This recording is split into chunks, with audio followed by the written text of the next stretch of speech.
السلام علیکم ورحمۃ اللہ وبرکاتہ۔ نحمده ونصلي ونسلم على سيدنا ومولانا وملجأنا ومأوانا محمد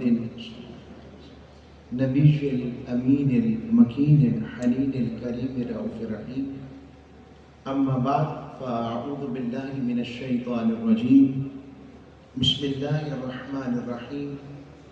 قال الله تبارك وتعالى في القرآن المجيد: وَإِذْ أَخَذَ اللَّهُ مِيثَاقَ النَّبِيِّينَ لَمَا آتَيْتُكُم مِّن كِتَابٍ وَحِكْمَةٍ ثُمَّ جَاءَكُمْ رَسُولٌ مُصَدِّقٌ لِّمَا مَعَكُمْ لَتُؤْمِنُنَّ بِهِ وَلَتَنصُرُنَّهُ قَالَ أَأَقْرَرْتُمْ وَأَخَذْتُمْ عَلَىٰ ذَلِكُمْ إِصْرِي قَالُوا أَقْرَرْنَا قَالَ فَاشْهَدُوا وَأَنَا مَعَكُمْ مِنَ الشَّاهِدِينَ صدق اللہ مولانا العظیم وصدق رسولہ النبی الامین الکریم۔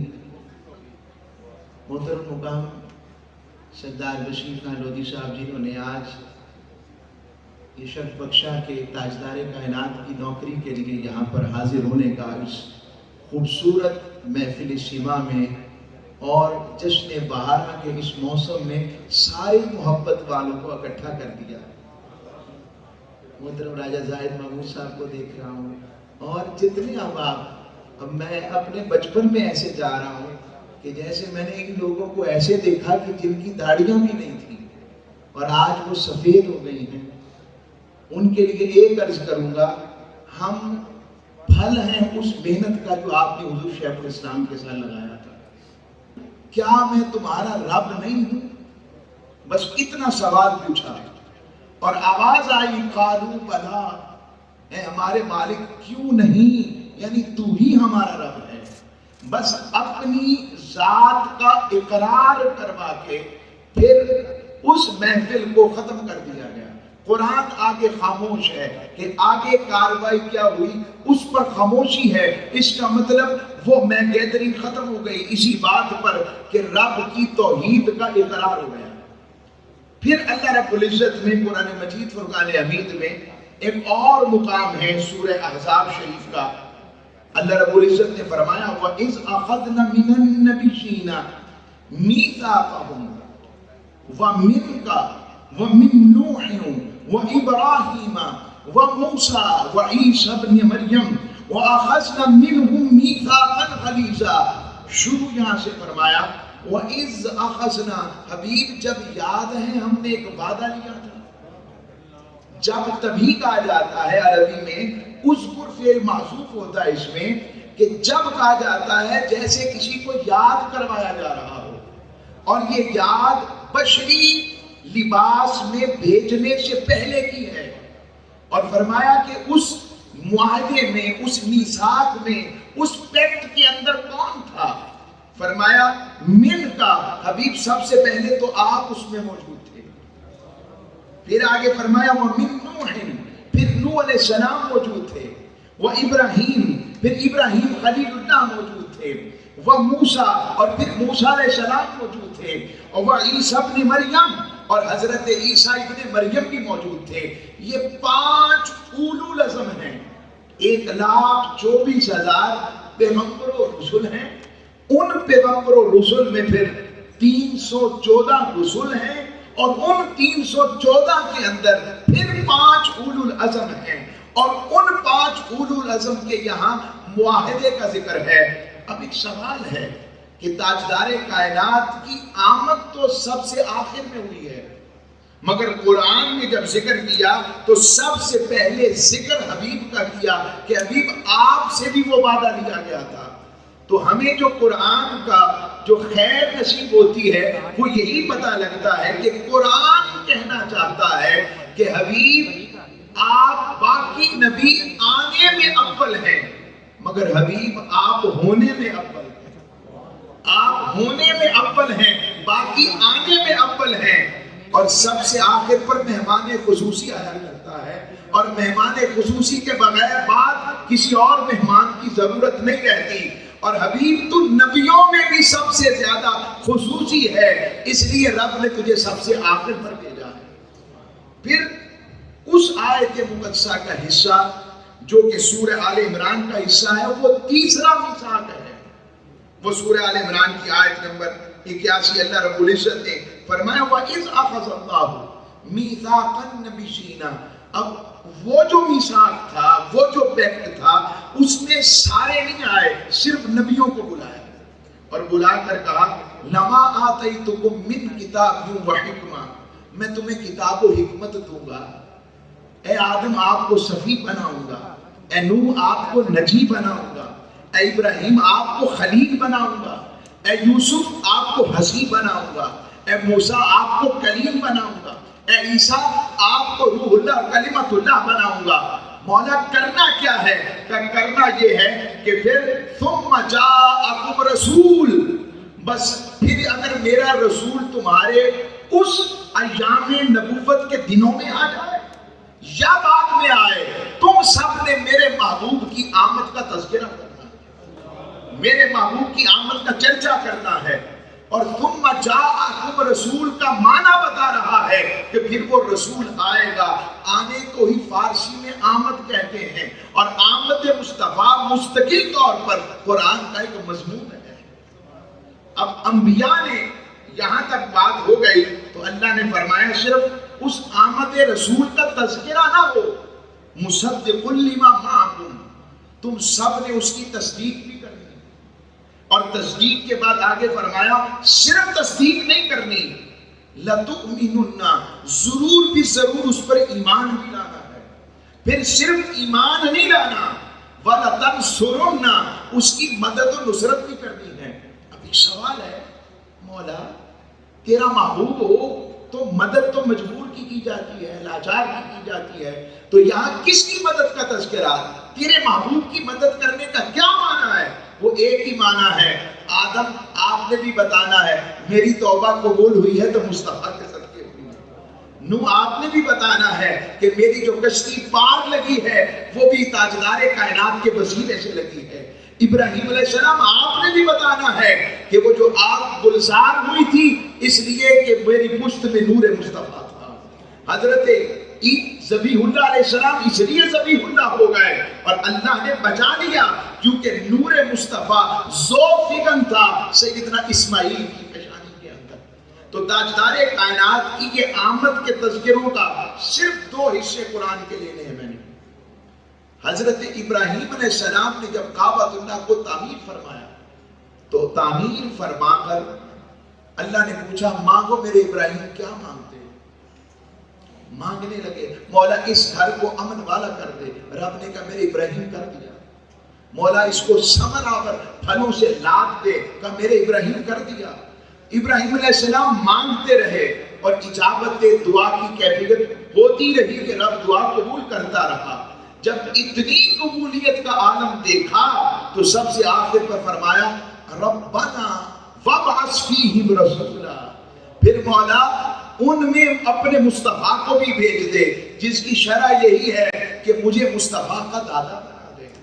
جب اللہ کریم نے یہ بات دعا سنی تو جس پتھر پر کھڑے ہو کر سیدنا ابراہیم علیہ السلام نے تاجدار کائنات کو مانگا تھا، رب نے حکم دیا اے پتھر میرے ابراہیم کے قدموں کے نشانوں کو اپنے اندر ضبط کر لے، اپنے اندر جما لے، تاکہ قیامت تک آنے والوں کو پتہ لگے کہ یہاں کھڑے ہو کر میرے ابراہیم نے میرے مصطفیٰ کو مانگا تھا۔ تو یہ سارا آمد مصطفیٰ کا تذکرہ۔ اور پھر جو اسٹیج سیکرٹری ہوتا ہے ایک سمجھانے کے لیے کہ اسٹیج سیکرٹری خطاب یا مرکزی مہمان کی گفتگو کے بعد پھر آتا ہے کہ کیسا رہا، تو حضرت عیسیٰ علیہ السلام انبیاء کی اس آمد کے تسلسل میں تاجدار کائنات سے پہلے آ کر ان کا تذکرہ کر رہے ہیں، اور قیامت کے قریب آ کر پھر سب سے پوچھیں گے بتاؤ پھر مصطفیٰ کیسے رہے گا۔ تو قرآن کہتا ہے وہ قرآن مجید کے وَإِذْ قَالَ عِيسَىٰ ابْنُ مَرْيَمَ يَا بَنِي إِسْرَائِيلَ إِنِّي رَسُولُ اللَّهِ إِلَيْكُمْ مُصَدِّقًا لِمَا بَيْنَ يَدَيَّ مِنَ التَّوْرَاةِ وَمُبَشِّرًا بِرَسُولٍ يَأْتِي مِن بَعْدِي اسْمُهُ أَحْمَدُ۔ فرمایا حبیب وہ وقت یاد کرو جب عیسیٰ علیہ السلام نے کہا، سورہ الصف قرآن مجید کا 61واں سورہ 6 نمبر آیت 6 نمبر ورس فرمایا عیسیٰ علیہ السلام کے خطاب کا پیج کا ذرا اندازہ لگائیں. یا بنی اسرائیل، اے بنی اسرائیل والو. جیسے ابھی یہاں سب بیٹھے ہیں تو میں کہوں اے جشن عید میلاد النبی کی محفل سیما میں آنے والے عاشقوں، تو پتہ لگا مجمع بیٹھا ہے. یہاں بھی انداز خطاب حضرت عیسیٰ یہی ہے، یا بنی اسرائیل، اے بنی اسرائیل والو، بے شک میں اللہ کا رسول بن کر تمہاری طرف آیا ہوں. تمہارے ہاتھوں میں جو کتاب تورات ہے اس کی تصدیق کرنے والا ہوں. رب نے یہ طاقتیں عطا کی ہیں کہ مردوں کو زندہ کر دیتا ہوں، برزدوں کو ٹھیک کر دیتا ہوں، مٹی سے مورت بنا کے پھونک ماروں تو وہ پرندہ بن کے اڑ جائے. یہ طاقتیں رب نے مجھے عطا کی ہیں. بگ باپ کے پیدا ہوا ہوں، روح اللہ ہوں، کلمت اللہ ہوں. یہ ساری شانیں ہیں، مگر ابھی تو کچھ ہوا ہی نہیں. مبشرم برسول یاتی، میں تمہیں خوشخبری سناتا ہوں اس رسول کی جو ابھی آئے نہیں مگر ذکر پہلے کر رہا ہوں. جن کی شان کا ذکر، جن کے شمائل کا ذکر، جن کے رخسار کا ذکر، جن کی زلفوں کی باتیں، جن کے رنگ مبارک کی باتیں، جن کے قد مبارک کی باتیں، جن کے حسن کی بات، جن کی تجلیات کی بات، جن کے کمالات کی بات، جن کے خصائل کی بات، جن کے خلق کی بات، جن کی دیانت کی بات، جن کی امانت کی بات، جن کی ابدیت کی بات، جن کی بندگی کی بات اور جن کے خصائص کی بات کوئی اور نہیں، میں عیسیٰ ان سے پہلے کر رہا ہوں. وہ آئیں کہ میرے بعد ذکر پہلے ہو رہا ہے. ان کا نام احمد مصطفیٰ ہے. اور یہاں ایک اور یہاں پر روک کر میں صرف آپ کو دو آیتیں صرف بائبل کی سناتا ہوں. احمد مصطفیٰ کا ذکر آج بھی بائبل میں ہے، تورات میں موجود ہے. اور کس انداز میں ہوا؟ حضرت عیسیٰ علیہ السلام کی جو سورہ سب کی آیت ہے، ایک تو سملر آیت اسی طرح کی ہے. فرماتے ہیں but after me shall come the splendor of all the prophets. فرمایا میرے بعد وہ آئیں گے جو نبیوں میں بھی آب و تاب و شان میں سب سے اوپر ہیں. یہ آج بھی آیت ہے. اور جب ذکر تاجدار کائنات شروع ہوا تو آپ لوگ کیفیت میں آ گئے اور سمجھے کہ شاید محمد مصطفیٰ علیہ السلام یہ حضرت عیسیٰ ہی ہیں. حضرت عیسیٰ علیہ السلام نے جب یہ بات سنی، اب یہ جملے میں اپنی طرف سے نہیں کہہ رہا، یہ بائبل ہے. بائبل برناباس کو پڑھ کے دیکھیں. فرماتے ہیں for I am not worthy to unloose of the hosen or the laces of the shoes of the messenger of the God whom you call Messiah, who has made before me and shall after me and shall bring the words of truth so that his faith shall have no end. فرمانے لگے کہ لوگوں جس ہستی کا ذکر تم کر رہے ہو، میں عیسیٰ تو ان کے نالین کے تسمے بھی کھولنے کے خود کو قابل نہیں سمجھتا. یہ جو سارے عاشق تاجدار کائنات کے نالین سے نسبت کی بات کرتے ہیں، اس کی وجہ یہی ہے کہ سیدنا عیسیٰ علیہ السلام فرما رہے ہیں کہ میں تو خود کو تاجدار کائنات کے نالین کے تسمے کھولنے کے بھی خود کو لائق نہیں سمجھتا، قابل نہیں سمجھتا. یہ جملہ میرے نہیں ہے، میں نے اس پہ کوئی انٹرپریٹیشن نہیں کی ہے، یہ بائبل برناباس کے جملے ہیں. اس سے پتہ لگا آقا کے نالین سے نسبت تعظیمی رکھنا یہ کوئی عقیدہ ہندوستانی یا پاکستانی نہیں ہے، یہ عقیدہ اسری چلتا رہا. اب وقت بالکل میرے پاس تھوڑا ہے، میں یہاں پر آپ کو چند سانگز آف حضرت سلیمان، یعنی حضرت سلیمان علیہ السلام نے جو حضور کی نعت کہی اس کی چند باتیں سناتا ہوں. یہ بھی بائبل کا حصہ ہے. آپ فرماتے ہیں My beloved is white and ruby, the chiefest among 10,000. فرماتے ہیں میرا محبوب ایسا سرخ و سفید ہے کہ 10,000 لوگ بھی کھڑے ہوں تو سب سے ممتاز وہی نظر آتا ہے. پھر فرماتے ہیں His head is as the most fine gold. His locks are bushy and black as a raven. فرمانے لگے کہ ان کا ماتھا خالص سونے جیسا ہے، اور اس کی گواہی حضرت عائشہ صدیقہ نے دی۔ فرمانے لگی ہے زلیخا، آپ نے تو حسن یوسف کو دیکھ کر اور آپ کی سہیلیوں نے دیکھ کر انگلیاں کاٹی تھی، اگر میرے سرتاج کا صرف ماتھا ہی دیکھ لیتی نا تو اپنے دل ہی کاٹ بیٹھتی۔ یہ کہنے والی سیدہ عائشہ صدیقہ ہے۔ ایک جملہ کہوں، بیگمات جلدی تعریف نہیں کرتی ہیں، بندے بھی نہیں کرتے مجھے پتا ہے، مگر بیگمات جلدی تعریف نہیں کرتی ہیں۔ اور تاجدار کائنات کتنے حسین اور اعلیٰ شوہر ہوں گے نا کہ بیوی ہو کر بھی سیدہ ان کی نعت میں شان میں نعتیں لکھ رہے ہیں۔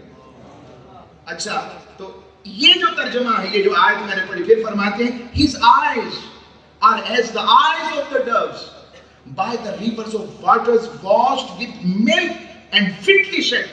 فرماتے ہیں تاجدار کائنات کی آنکھوں کی باتیں کرتے ہوئے کہ ان کی آنکھیں ان فاختاؤں کی مانند ہیں جو دودھ کے تالاب میں ابھی نہا کے باہر کنارے بیٹھے ہیں، اور ان کی آنکھ جڑے ہوئے نگ کی مانند ہے۔ جب میں یہ پڑھ رہا تھا تو اچانک یہ بات نصیب ہوئی کہ لگتا ہے کہ حضرت پیر میر علی شاہ صاحب کی روح بھی کہیں ادھر ہی تھی۔ اب آپ وہ جو کلام ہے خود سنیں، میں بس وہی دو شعر پڑھوں گا۔ فرماتے ہیں مکھ چند بدن شاشانی ہیں، متھے چمک دی لاٹ نورانی ہیں، کالی زلف تے اکھ مستانی ہیں، مخمور اکھی ہن مدھیاں، ایسی صورت نو میں جانا تھا کہ جانے جہانا تھا، سجا تھا تے رب دی میں شانا تھا، جس شان تو شانہ۔ سبحان اللہ۔ ایسے لگتا ہے کہ سلیمان علیہ السلام جب وہ ڈاٹرز آف یروشلم سے باتیں کر رہے تھے تو ایسے لگتا ہے حضرت پیر میر علی شاہ صاحب رحمۃ اللہ علیہ کی روح بھی کہیں ادھر ادھر ہی تھی۔ ایسا بالکل اس کا عکس نظر آتا ہے آپ کا کلام جو آپ نے لکھا اور حضرت سلیمان علیہ السلام نے شان مصطفیٰ کا اظہار کیا۔ اختتام کرتا ہوں، یہ کتنی ہنسی بات ہے۔ ابھی بھی میں کیو ٹی وی کی ریکارڈنگ میں اس مضمون پر تھا صاحب خلق عظیم، تو ایک جملہ نصیب ہوا، وہ پوچھنے لگے آج کے دور میں آقا کے خلق عظیم کی کوئی سب سے بڑا کرم والا معاملہ بتائیں۔ میں نے ایک جملہ کہا، اس سے بڑے حضور کے خلق عظیم کی بات کیا ہوگی کہ آج بھی حضور نے ہم جیسوں کو اپنا امتی رکھا ہوا، آج بھی ہم جیسوں کو بھی حضور نے اپنا امتی رکھا ہوا۔ اللہ اکبر، یا رسول اللہ۔ اختتام اس جملے پر، اس حدیث پر کرتا ہوں کہ جن کی نوکری کرتے ہیں، ہم پیدا بھی نہیں ہوئے تھے، انہیں ہمارا کب سے پتا ہے۔ مشکات کا آسان حوالہ دیتا ہوں، مشکات شریف کا آخری حوالہ، مشکات شریف کی فی ثواب الحاضر امہ کا باب ہے اسماء الرجال سے قبل، یہ مضمون ہے اس کا اس امت کے ثواب میں۔ تو فرماتے ہیں تاجدار کائنات کی بارگاہ میں صحابہ بیٹھے تھے، حضور نے پوچھا کہ بتاؤ اعجب الایمان، عجیب تر ایمان کن کا ہے؟ صحابہ نے عرض کی یا رسول اللہ نبیوں کا ایمان عجیب تر ہے۔ حضور نے فرمایا نہیں، میں اختصار سے بات کر رہا ہوں۔ حضور نے فرمایا نہیں، پھر فرمایا بتاؤ، تو انہوں نے عرض کیا یا رسول اللہ پھر فرشتوں کا ایمان عجیب تر ہے؟ فرمایا نہیں۔ پھر حضور نے پوچھا بتاؤ کن کا ایمان عجیب تر ہے؟ وہ عرض گزار ہوئے یا رسول اللہ پھر ہمارا ایمان عجیب تر ہے۔ دیکھیں نا، اشارہ ہوتا ہے اپنا سب کچھ لٹا دیتے ہیں۔ وہ کیا فرماتے اعلی حضرت کہ الروح فدا کا فزد ہر کا یک شعلہ دیگر برزن عشقا مورا تن من دن سب پھونک دیا، یہ جان بھی پیارے چلا جانا۔ وہ عاشقوں کی بات جدا، آقا علیہ السلام نے جب یہ سنا تو فرمایا تمہارا ایمان کیسے عجیب تر ہے، تم میں تو میں خود موجود ہوں، تم میں تو میری ہستی موجود ہے۔ اشارہ کرتا ہوں چاند دو ٹکڑے ہو جاتا ہے، سورج الٹے پاؤں پھر جاتا ہے۔ عرض کی حضور آپ ہی بتائیں کن کا ایمان عجیب تر ہے؟ فرمایا میرے ان امتیوں کا جنہوں نے مجھے دیکھا تو نہیں ہوگا مگر سنا ہوگا کہ وہ دعا کے چہرے والے ہیں، وہ لیل کے زلفوں والے ہیں، وہ جو بن دیکھے مجھے مانتے ہوں گے، میرے ان عاشقوں کا ایمان عجیب تر ہوگا۔ پھر آقا علیہ السلام نے فرمایا صحابہ میں تمہیں اپنے بھائیوں کی خبر نہ دوں؟ صحابہ نے عرض کی یا رسول اللہ ہم آپ کے بھائی نہیں؟ فرمایا نہیں تم تو میرے صحابی ہو۔ عرض کی حضور پھر آپ کے بھائی کون ہوں گے؟ فرمایا میرے وہ امتی جنہوں نے مجھے تکا نہیں ہوگا بن دیکھے مجھ پر ایمان رکھتے ہیں۔ ہم حضور کے بھائی ہونے کے کہاں قابل ہیں؟ کتنی نجبالی ہے ان کی، یعنی یہ آقا علیہ السلام کی کرم نوازی۔ حضور نے فرمایا صحابہ تمہارے لیے ایک بار مبارکباد، مگر ان میرے بن دیکھے عاشقوں کو طوبى 7 مرات، ایک نہیں دو نہیں 7 بار مبارکباد کہ جو بن دیکھے مجھ سے محبت کرتے ہوں گے۔ تو آقا کے اس میلاد اور آقا کے ذکر کی محافل میں آنے والوں، ہمیں خبر ہوا، حضرت کا شعر ہے جب وہ مدینہ پاک گئے تو کہنے لگے، فرمانے لگے کہ جن و بشر سلام کو حاضر ہے السلام، یہ بارگاہ مالک جن و بشر کی ہے، ان پر سلام جن کو کساں بے کساں کہیں، ان پر سلام جن کو خبر بے خبر کی ہے۔ تو یا رسول اللہ ہمیں پتہ ہو نہ ہو اتنا کافی ہے کہ آپ کو پتہ ہے۔ تو اس یقین و محبت کے ساتھ جو آقا سے جڑتا ہے اس کی زندگی بھی بدلتی ہے اور سلیقہ مندی بھی بدل جاتی ہے۔ اللہ ہم سب کو اس عشق و محبت کی خیر سے جوڑے رکھے اور تاجدار کائنات کی کہ محبت کی یوں ہی محافل سجتی رہیں اور دلوں کے ہمارے زنگ اترتے رہیں اور مکین گنبد خضرا سے ہمارا معاملہ جڑتا رہے۔ وما علیہ الا البلاغ۔